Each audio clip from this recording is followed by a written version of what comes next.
Hello, I'm Rob Gentili, and this is the David vs. Goliath podcast. And I'm going to be talking to you today about the smaller man beating the bigger man. First off, we're going to start with Rocky Marciano versus Joe Louis. Rocky was only 5'10", 185 pounds, and he ended up defeating Joe Louis, who was 6'2", 210. Everybody thought Rocky had no shot. They're all writing him off, saying he's too small, there's no way he's going to win, and he ended up winning by 13th round knockout. The second fight we're going to talk about is Mark Hunt versus Stefan Struve. Mark Hunt was 5'10". Stefan Struve, they used to call him the skyscraper because he was 6'11".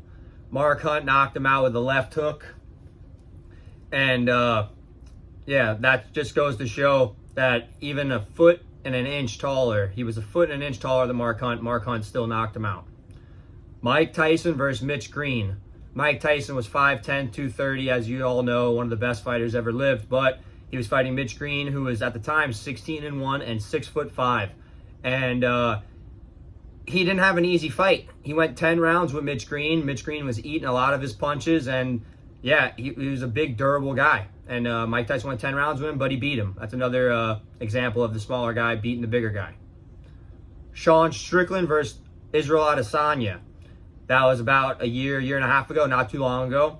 Sean Strickland, 6'1", Israel Adesanya, 6'4". Not too much of a height discrepancy, but Sean Strickland got it done. First round, dropped Adesanya, and then the rest of the fight was pressuring him and just, only really using a jab and a two, and really beat him the whole fight with just a jab and a two, the whole fight, which was crazy. Just pressure. Every now and then he would throw a front kick, and that was about it.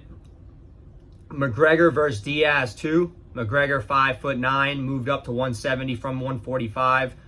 Diaz 6 foot long, 76-inch reach. McGregor 74-inch reach. McGregor ended up dropping him twice in the first round, and then dropped him once in the second round, and ended up winning by decision. It was a war. The third, fourth, and fifth rounds were wars. Diaz actually came on strong towards the end of the second round, once after he got dropped. Usyk versus Fury, not too long ago, about 5 months ago, I would say 4 or 5 months ago. 6'9" Tyson Fury, 265 pounds he weighed in, I think, for that fight. He usually weighs in for some of his fights 277 pounds. Usyk 6'3", only 223, and just goes to show that's a real David versus Goliath right there.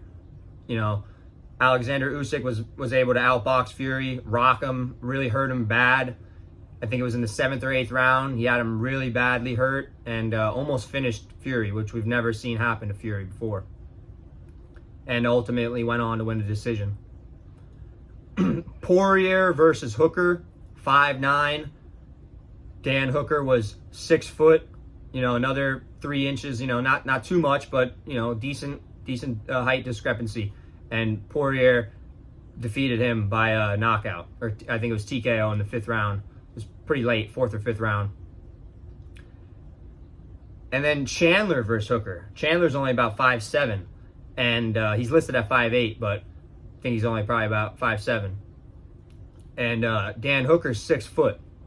Another pretty decent. That's even more height discrepancy than Poirier and Hooker. And Chandler knocked out Hooker in the first round with a left hook. So there's another example. And you got Canelo versus Plant.